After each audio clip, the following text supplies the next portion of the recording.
Let's talk about the Thursday night game.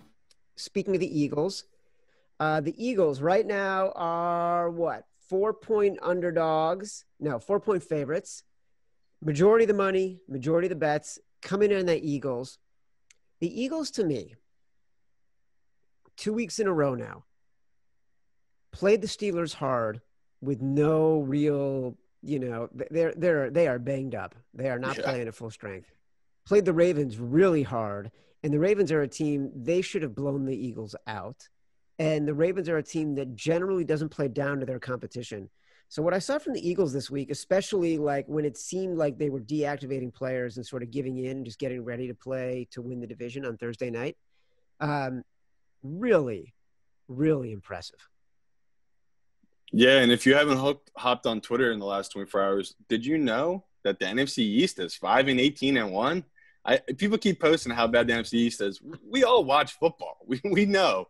Jesus, man. As an Eagles fan, I can't take it. It's like, dude, I know I'm in the worst division of football. Please stop posting that it's 5-18-1. We get it. They suck. Yeah, man, I don't know.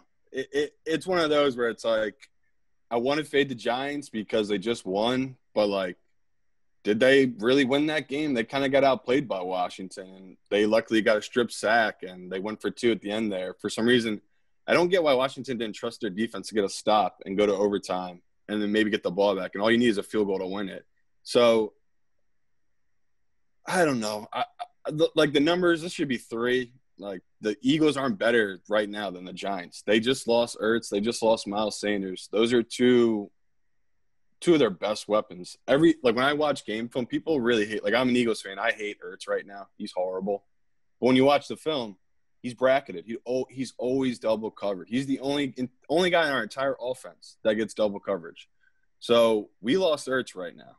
We just lost another backup offensive lineman. So we have Kelsey, our one center is our starter from the season. Like this is the worst offensive line I've ever had as an Eagles fan. This is like insanity.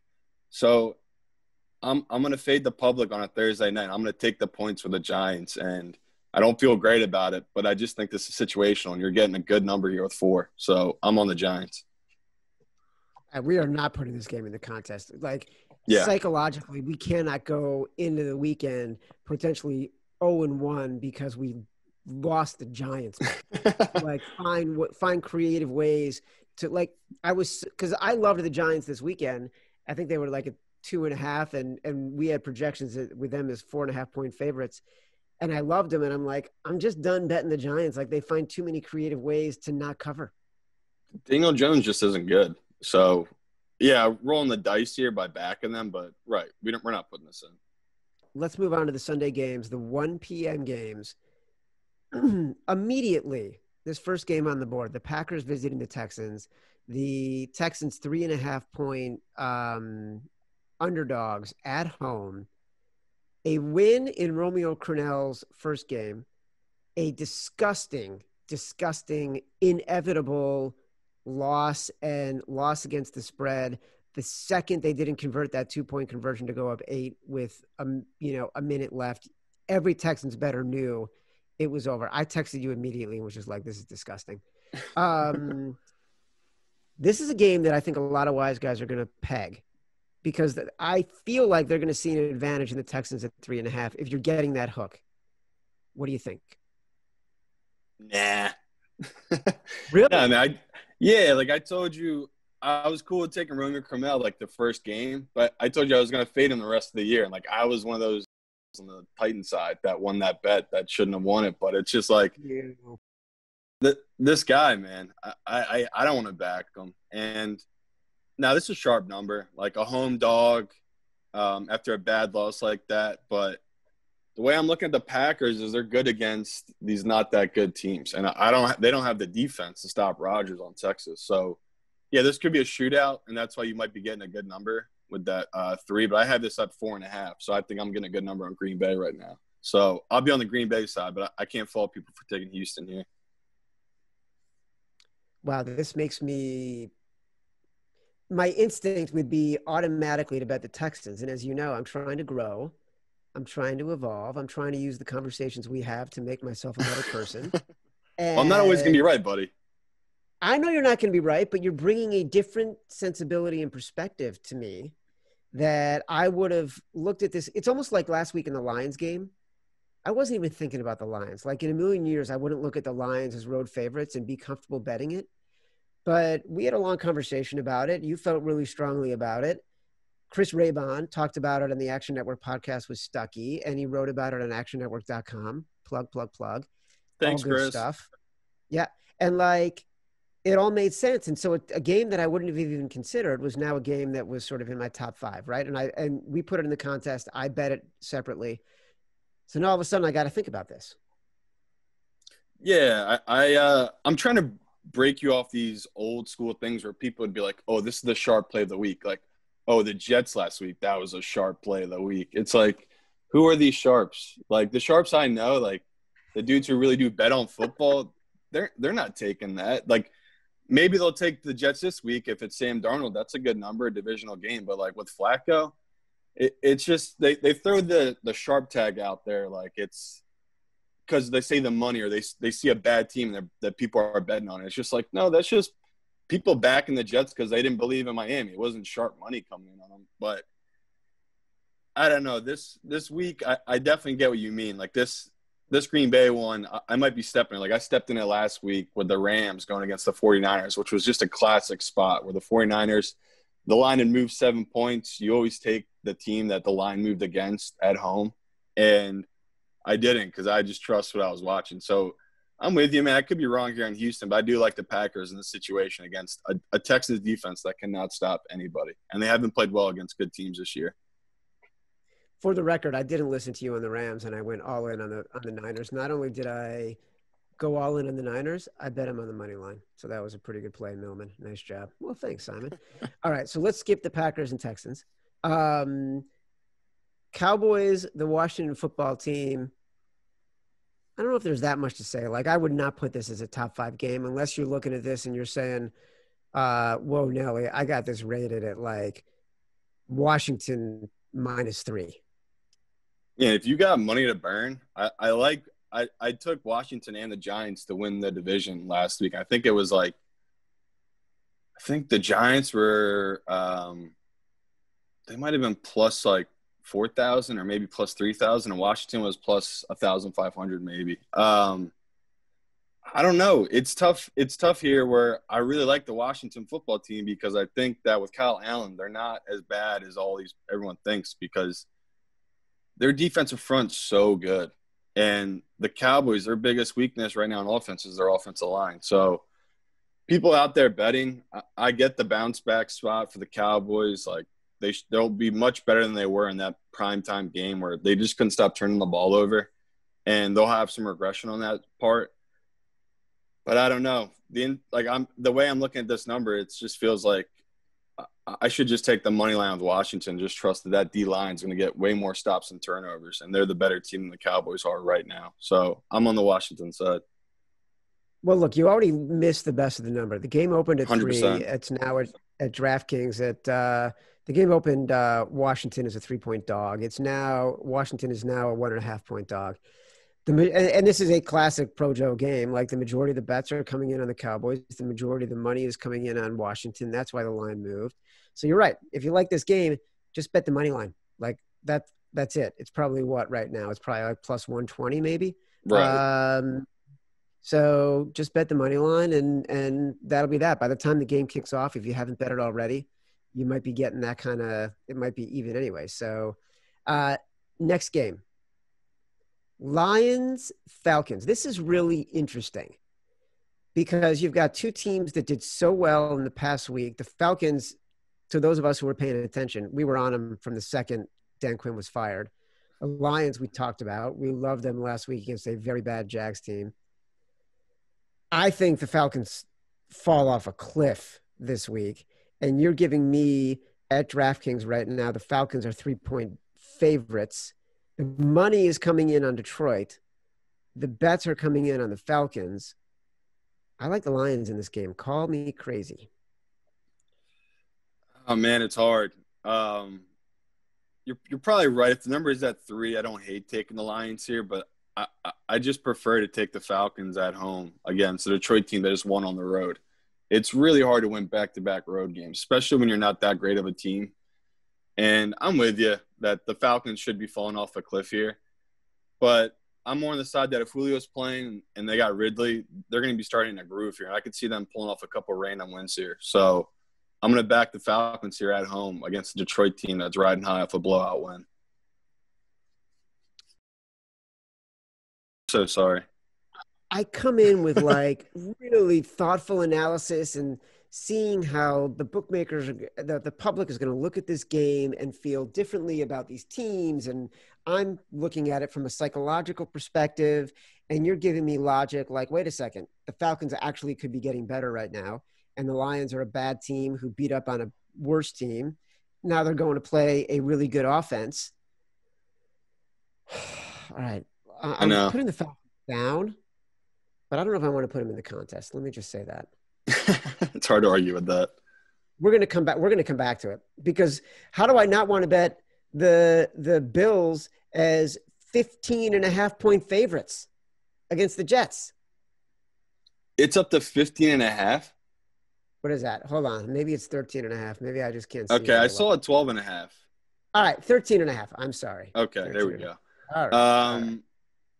Yeah, so last week we had a lot of really smart people reach out to us and tell us how it was a dumb to take the Dolphins and that we should just take the Patriots or the Colts in our survivor pool. But lucky for us, we're a couple idiots and we just stayed with the Dolphins because I want to keep playing it simple, like not overthinking this.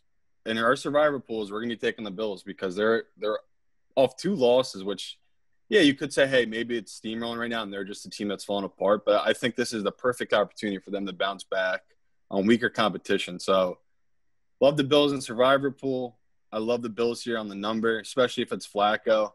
And if Sam Darnold comes back, we'll just move off of it because they are due to cover. No, like people keep putting up the statistic. I think the Raiders were the last team in like 2003 or something like that went 0-8 against the spread to start the year.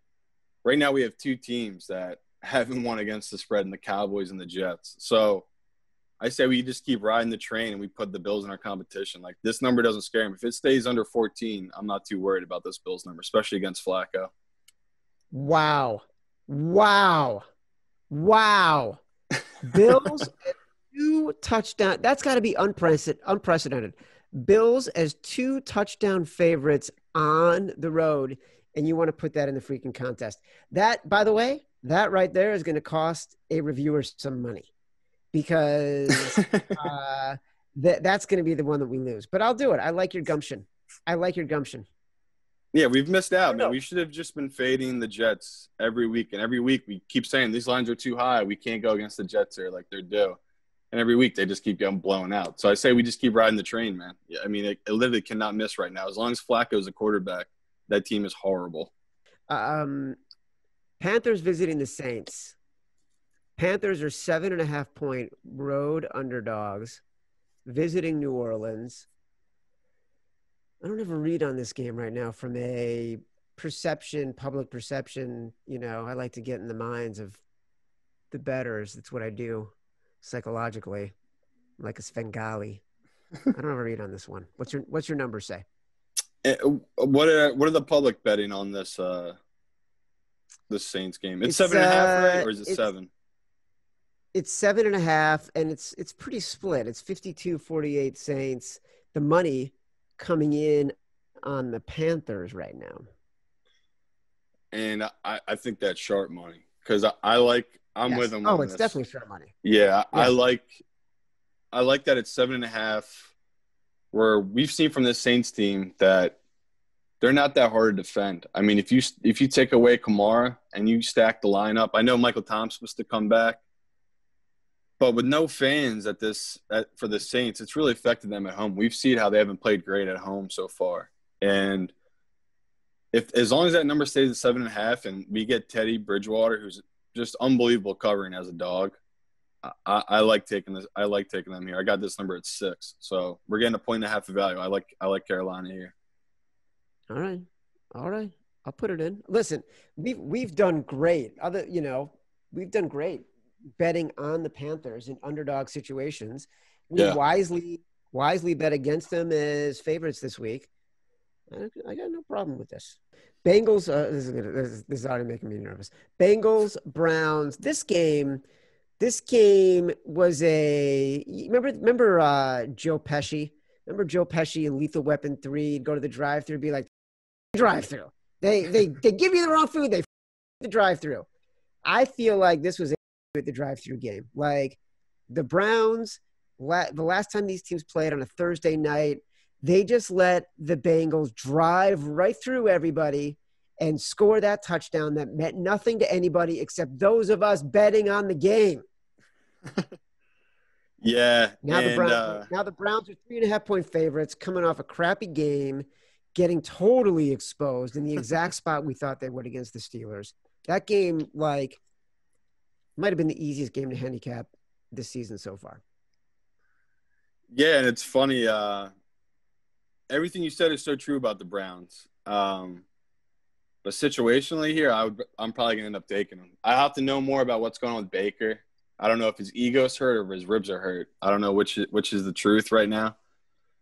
But it seems like there's a lot of turmoil over the Bengals. They got Geno Atkins complaining about the way they're using him. You got A.J. Green saying trade me on the sideline. I know Joe Cool has been great, and he's had these teams in these games. But if they don't have Joe Mixon, that makes them very one-dimensional. And what we know about the Browns is the Browns can run the ball. Kareem Hunt, he might have had a down game last week, but that was more situational. They were just down big early. So even if it's Case Keenum, I don't hate taking the Browns here. I think we'd get a better number too, because I don't see a big difference really between him and Baker. So I like the Browns here. We don't have to put them in though right now because we can wait for that injury report. You know what I thought was really interesting? When the Ravens played the Bengals a couple of weeks ago, the announcers made a note. Patrick Queen nailed Joe Burrow a couple times. And the announcers made a point of saying that those two guys, when they played at LSU together, did not get along. And I thought that was surprising because I thought Joe Burrow was one of those guys who everybody loved, which just made me wonder, what could the situation be between Joe Burrow and Patrick Queen? Well, Chad, you're going to learn in life. Not everyone's going to like you, bud. Some people just look at your face and they're going to say, I don't like this guy, Chad. And it's someone with an ugly face. I go through that a lot. Nah, man. I mean, people are just different backgrounds, different situations. I think Joe's probably the man. But, Joe might have done something wrong to this kid as a freshman. This kid for the rest of his life is like, I don't like that kid. He might be the best quarterback I ever played at LSU. I don't like him. So I wouldn't take too much from that. I think this that's funny you said, though, because I did see those hits, and I was like, damn, you look like you put a little mustard on that. That makes sense now that you said that. That's funny because he was all over that game, Patrick Queen, another guy the Eagles passed over for a wide receiver that's not playing right now. Thank you. Won't surprise you to know that there's never been anybody who doesn't like me.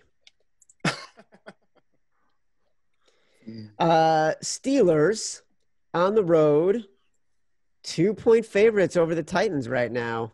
2-point favorites, the undefeated Steelers against the Titans. That, my friend, is what I call walking into a hornet's nest. Chad, what side do you like here? As your honest opinion, just looking at it, what side do you like? Very first instinct? Yeah. I like the Titans. Right. That's why I think we should go Steelers. It's I feel like that, I looked at it too, and that's what I thought to myself. I was like, man, I like the Titans here. The Steelers are so due for a loss. And Big Ben always has these, crazy, sloppy, letdown games. But when I watch Pittsburgh, they're keeping it so simple for a quarterback that's been in the NFL for feels like 20 years. He has one of the quickest release times on the season where he's just making first or second quick reads on these quick passes and just getting it into his players' hands. And with the way they're humming right now with Claypool and the Titans coming off a huge emotional, close, fought game in their division, I just like the Steelers here. I think there's going to be a nice little letdown spot for the Titans here, especially the fact that they haven't lost yet on the season. I trust the Steelers here on the road, and I like that we're getting a number under 3 still. So I'll take Pittsburgh. You don't have to convince me hard to bet on the Steelers. I will go completely Yeah. 180 on you right now, as I tend to do after you've spoken. But the other thing you can do is look at the Titans and how they've won their games. They haven't looked amazing. They beat a Bills team after they were off for 2 weeks. The Titans were. They barely beat a Texans team that probably is not very good, according And to should have you. won. And should have won that game outright. And like they haven't looked amazing this year. Like sometimes they're 5-0 in spite of themselves, or they're 5-0 because Mike Vrabel just might be a genius coach who knows how to manufacture extra minutes in a game. And anybody who went on Twitter and saw sort of yesterday, Vrabel was trending. On Monday, Vrabel was trending because people realized, it might have been Warren Sharp who recognized this first, and that's where I saw it. He put up a video that showed Mike Vrabel sending a player in on a 2nd and 1, sending the Texans had the ball, 2nd and 1, 3 minutes left. Mike Vrabel sent a player in, so they had 12 men on the field, and the defensive captain for the Titans looked at him like, "What are you doing?" But they got the 5-yard penalty. Vrabel, his assumption was they're going to get this first down. It's going to waste more time on the clock. Why not just give him the first down, save the time, restart the downs? And he ended up having more time to go down the field and score. That is genius clock management. That is Belichickian. Obviously, he played with the Pats forever, similar to what he did in the playoffs last year when he was sort of managing the clock so wisely. So maybe they're just manufacturing wins, and the Steelers are a better team. So yes, let's go with the Steelers. I not only have I come around completely from thinking the Titans were my first instinct, this is an automatic to me. Automatic play on the Steelers. There you go. I am so weak. This is why people like me, though. I come around. I'm not inflexible.